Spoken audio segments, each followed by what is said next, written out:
अस्सलाम वालेकुम। हम पिछले लेक्चर में एलिमेंट्स ऑफ डिज़ाइन की बात कर रहे थे जिसमें हमने डॉट्स का जिक्र किया था। आज फर्दर हम बाकी तीन एलिमेंट्स का जिक्र करेंगे जिसमें लाइन है, शेप और उसके बाद साइज है। सबसे पहले लाइन है। लाइन क्या चीज़ है? Distance between the two points. जो दो पॉइंट है उनके दरमियान जो डिस्टेंस है वो एक लाइन होता है। लाइन बनती कैसे है? जब दो डॉट्स को हम कंबाइन करेंगे तो वो एक लाइन बन जाती है। जैसे दो डॉट्स आपने लगाए हैं, आपने उनको कंबाइन किया तो वो एक लाइन बन गई है। लाइन किसी भी डायरेक्शन को शो कर सकती है। जैसे ये एरो हेड होते हैं, ये भी एक लाइन ही होती है जो डायरेक्शन को शो करते हैं। जैसे कि आप न्यूज़पेपर देखते हैं, न्यूज़पेपर में कॉन्टैक्ट दिए होते हैं तो वो एक लाइन के थ्रू डिवाइड किए जाते हैं। लाइन के थ्रू कॉन्टैक्ट को उनको मतलब अलग अलग किया जाता है। उसके बाद जो डायरेक्शनल साइन होते हैं डेली लाइफ में यूज़ होते हैं, आप लोग देखते हैं डायरेक्शनल साइन जो रोड के पे भी लगे होते हैं, तो ये भी लाइन का ही काम करते हैं।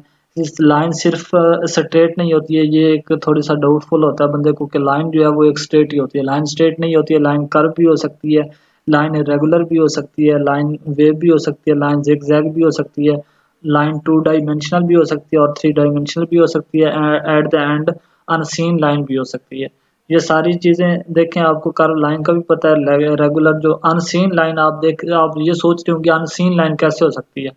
अनसीन लाइन ये हो सकती है, आप एक जगह पे खड़े हैं, आपने वहां से फासला किया, आप दूसरी जगह पे गए हैं, तो आपने एक डिस्टेंस तय किया, एक लाइन में एक फासला आपने तय किया, बेशक वो जिगजैग है या स्ट्रेट है, लेकिन वो है लाइन ही, लेकिन अनसीन लाइन है। तो इसी वजह से ये थी लाइन। उसके बाद पैरेलल लाइन भी होती है और परपेंडिकुलर। पैरेलल लाइन वो होती है जो एक दूसरे को टच नहीं कर रही होती है, और परपेंडिकुलर लाइन ये होती है जो किसी एक नुक्ते पे एक दूसरे को मतलब एक दूसरे से क्रॉस हो रही होती हैं। इसके बाद वर्टिकल और हॉरिजॉन्टली लाइन। वर्टिकल लाइन जो वो होती है जो 90 डिग्री पे होती है, और हॉरिजॉन्टल लाइन 180 डिग्री पे जो होती है वो हॉरिजॉन्टल लाइन होती है। इसके बाद डायगोनल लाइन होती है। 90 डिग्री और 180 डिग्री के अलावा जितने किसी भी डिग्री पे जो लाइन होती है वो डायगोनल लाइन होती है। जैसे 45 डिग्री ले लें या 60 डिग्री वगैरह। अच्छा, ये तो हमारी थी लाइन। अभी हम बात करेंगे शेप पे। तो शेप शेप जैसे मैंने आपको बताया, लाइन जो है वो दो डॉट्स के मिलने से एक लाइन बनती है।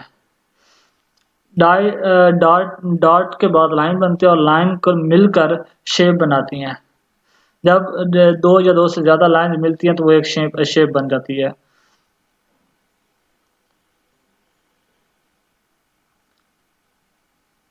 अच्छा, शेप की मैं एक डेफिनेशन आपके साथ शेयर कर देता हूँ। When some actual and implied lines combines and surrounding an area then a shape is created।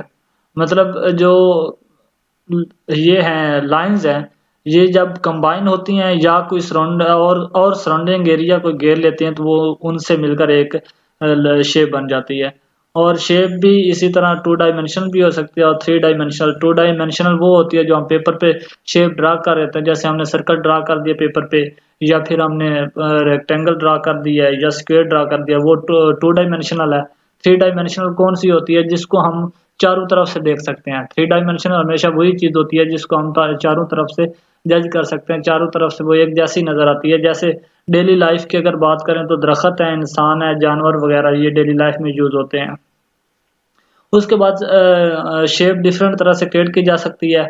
Shape आप एक बनाते हैं, उसको जो आउटलाइन है उसकी जो मतलब बैरूनी दीवार समझ लें, वो जो है उसको जब आप स्ट्रोक देते हैं तो वो उसके थ्रू भी शेप क्रिएट की जा सकती है। उसके बाद फिलिंग शेप भी होती है कि आप शेप का कलर फिल कर लें। उसके बाद नेगेटिव स्पेस होती है। नेगेटिव स्पेस आगे फर्दर मैं आपको ये मेंशन कर दूंगा नेगेटिव स्पेस कौन सी होती है। नेगेटिव स्पेस असल में वो होती है कि आपने एक मतलब लिया हुआ है, एक बैकग्राउंड लिया हुआ है, तो आप क्या करते हैं, उसके बैकग्राउंड आपका किसी और कलर का है, मैं कहता हूँ रेड का है, उसके साथ आप वाइट स्पेस लगा देते हैं। तो वाइट स्पेस साइड से लगा देते हैं, आप उस बैकग्राउंड को नहीं छेड़ रहे हैं, लेकिन वो जो जब बंदा उसको देखता है ना तो वो नजर आता है कि ये रेड कलर की कोई शेप बनी हुई है। असल में वो रेड कलर जो है वो क्या है? Negative space. नेगेटिव वो स्पेस होती है जो स्पेस छोड़कर कोई चीज क्रिएट की जाए, उसको नेगेटिव स्पेस कहते हैं। मजीद हम जब इसका ये फंक्शन आगे अप्लाई करेंगे तो आप मजीद समझ आ जाएगी कि नेगेटिव स्पेस कौन सी होती है। अच्छा, ये शेप किस मकसद के लिए काम आती हैं? ये जब हम कोई चीज़ डिज़ाइन करते हैं तो उसकी डेकोरेशन के लिए ये चीज़ काम आती है, उसके बाद इसके ये मटेरियल एंड कॉन्टेक्ट के लिए काम आती है, और देखने के लिए ये इंटरेस्ट पैदा करती है देखने वाले के लिए। जब कोई बंदा देखता है तो शेप्स जो हैं ये हमारे डिज़ाइन में इंटरेस्ट पैदा करती हैं, और ये शेप सिंबॉलिकली भी हो सकती है, मतलब जो सिंबल होते हैं वो भी शेप के थ्रू क्रिएट किए जाते हैं। अच्छा, शेप 3 तरह की होती हैं, एक होती है ज्योमेट्रिक शेप, दूसरी होती है organic shape and abstract shape. Geometric shape आपको पता है मैथमेटिकल के जो मतलब आप जो स्टूडेंट हैं जिन मैट्रिक बेशक मैट्रिक के लेवल तक भी हैं, आपने मैथ पढ़ी होगी, तो मैथ में आप देखते हैं जो ज्योमेट्रिक शेप दी होती हैं वो ज्योमेट्रिक शेप होती हैं, जैसे कि सर्कल है, उसके बाद स्क्वायर है, इस तरह मतलब ट्राइंगल वगैरह, ये ज्योमेट्रिकल शेप्स हैं।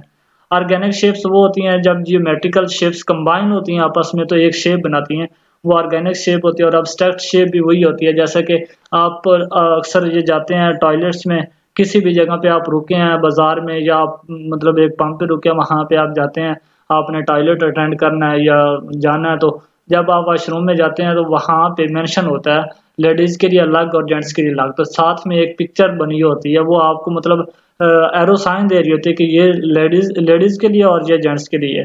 तो वो जो पिक्चर बनी होती है वो अब्स्ट्रैक्ट शेप्स में आ जाती हैं। उम्मीद करता हूँ ये भी आपको समझ आ जाएगी होगी कि जो ज्योमेट्रिक शेप्स हैं वो कौन सी हैं, उसके बाद ऑर्गेनिक शेप्स कौन सी हैं और अब्स्ट्रैक्ट शेप कौन सी हैं। देखें, जो शेप्स होती हैं ये एक विजुअल मीनिंग जो होता है वो पेश करती हैं।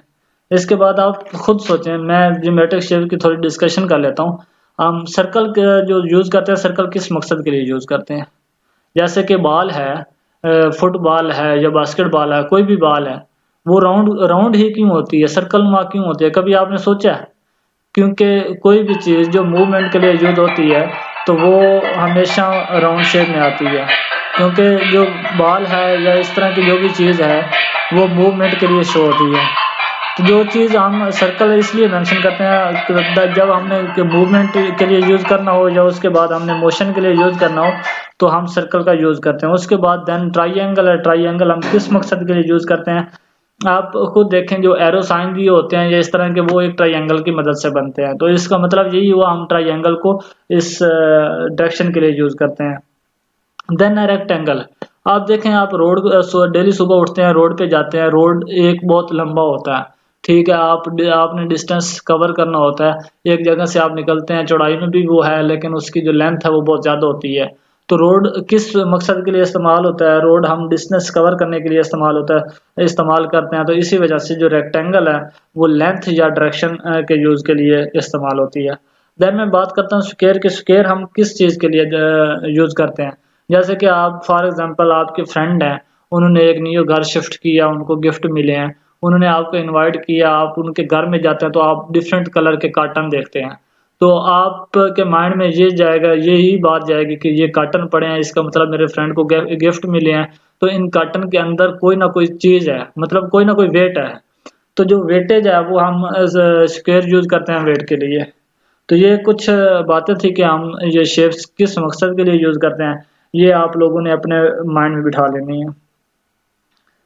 उसके बाद प्रॉक्सिमिटी की बात करता हूँ। प्रॉक्सिमिटी के लिए जो रिलेशन होता है शेप्स के दरमियान, वो प्रॉक्सिमिटी को शो करता है, और ये हमारे डिज़ाइन में अट्रैक्शन पैदा करती है और वो समझने में आसानी पैदा करती हैं, और ऑडियंस जो हमारे होते हैं उनमें ये अट्रैक्शन लाती है। इसके बाद जैसे ये लोगो डिज़ाइन है, मैं एग्जांपल देता हूँ, लोगो डिज़ाइन वो भी शेप्स की मदद से मिलकर बना होता है। अच्छा, देन हम बात करते हैं साइज़ की। तो साइज़ पहले मैं आपको बता चुका हूँ, ग्राफिक्स डिज़ाइन के फील्ड में साइज़ बहुत बड़ी हैसियत रखता है। तो साइज़ क्या है? वेरिएशन बिटवीन टू शेप्स है, मतलब दो शेप्स के दरमियान में जो वेरिएशन होती है वो एक साइज़ कहलाता है। मैं इसकी मिसाल एक और तरीके से आपको देता हूँ। जैसे फॉर एग्जांपल आपके दो दोस्त हैं, उनके कद में थोड़ा बहुत डिफरेंस है, डेली बेसिस पे आप उनसे मिलते हो, उनसे सलाम दुआ करते हो, लेकिन आपको फ़र्क का पता नहीं चलता है कि ये इसका कद छोटा है या इसका आपस में कोई कद का डिफरेंस है। आपको समझ नहीं आता अगर आप उनसे अलग-अलग मिल रहे हैं। जब वो दोनों दोस्त कंबाइन एक साथ आपके सामने आ जाते हैं तो उनकी वेरिएशन आपको पता चल जाएगी कि यार उमर जो है इसका कद थोड़ा लंबा है और उमैर जो है इसका कद थोड़ा छोटा है।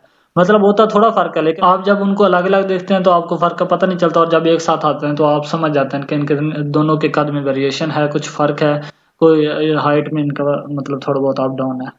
उसके बाद जो साइज़ है वो size create attraction in graphic design. ये जो साइज़ है ये अट्रैक्शन पैदा करता है ग्राफिक डिज़ाइन के फील्ड में।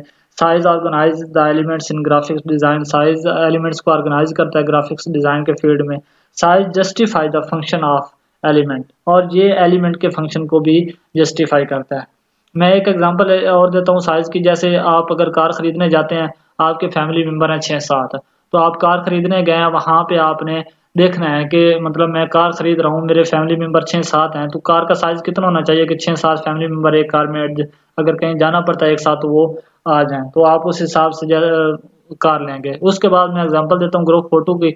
आप ग्रुप फ़ोटो बनवा रहे हैं, एक जो फ़ोटोग्राफ़र है वो आपके फ़ोटो बना रहा है, तो फ़ोटोग्राफ़र क्या करता है, वो कहता है ठीक है जो छोटे कद वाले हैं वो आगे आ जाएँ और बड़े कद वाले पीछे हो जाएँ। वो क्यों ऐसा करता है, ताकि छोटे कद वाले अगर पीछे होते हैं तो वो मतलब कि छुप जाते हैं पीछे, उनका का फ़ोटो सही नहीं आएगा। वो ऑर्गेनाइज़ करता है फ़ोटो को मतलब फ़ोटो बनाने के लिए, ताकि सब लोग और साइज़ देखने में भी अट्रैक्शन पैदा हो और साइज़ भी छोटा-बड़ा बीच में मतलब लोग छुप ना जाएँ। तो ये मतलब इम्पोर्टेंस है वो भी आपको पता है, साइज़ कितना इम्पोर्टेंट ऑलरेडी मैंने आपको बता दिया है। ये था हमारा आज का लेक्चर। अगर किसी का मज़ीद कोई क्वेश्चन है तो कमेंट बॉक्स में आप क्वेश्चन सेंड कर दें, इंशाल्लाह मैं आपको ज़रूर रिप्लाई दूँगा। तो उम्मीद करता हूँ मेरे लेक्चर आप लोगों को पसंद आ रहे होंगे। अगर फिर भी लेक्चर में किसी-किसी चीज़ की कमी है, आप मेरे साथ डिस्कस करें, आप मुझे बता दें। मेरे ग्रुप में व्हाट्सएप ग्रुप भी आप मैक्सिमम लोगों ने जॉइन किया हुआ है, तो आप व्हाट्सएप ग्रुप में मुझसे पूछ लें, पर्सनल में मुझे टेक्स्ट करने में नो इश्यू, कोई एतराज़ नहीं है। मेरे पास टाइम अवेलेबल हुआ तो मैं ज़रूर आप लोगों को रिप्लाई दूँगा। इसके अलावा जो भी आप लोगों का क्वेश्चन होता है, आप साथ-साथ यहाँ पे लेक्चर सुनते जा रहे हैं ना, तो आप इधर ही कमेंट करते जाएँ। आप यूट्यूब पे ही कमेंट करें, मैं आपको यहाँ पर ही रिप्लाई दूँगा, बिकॉज़ व्हाट्सएप पे इतना नहीं बंदा सब लोगों को हैंडल कर सकता है। और एक तो आपको फ़ायदा ये होगा, आपके माइंड में आप वीडियो सुन रहे हैं, आपके माइंड में जैसे ही कोई क्वेश्चन आया कि यार ये यहाँ से चीज़ कैसे होनी है, तो आप उधर ही कमेंट बॉक्स में नीचे जाएँ, पहले कमेंट करें, फर्दर लेक्चर मज़ीद आगे सुनें। तो उम्मीद करता हूँ आप इंशाल्लाह समझ रहे होंगे इस चीज़ को। अपना ख़्याल रखिएगा। अल्लाह हाफ़िज़।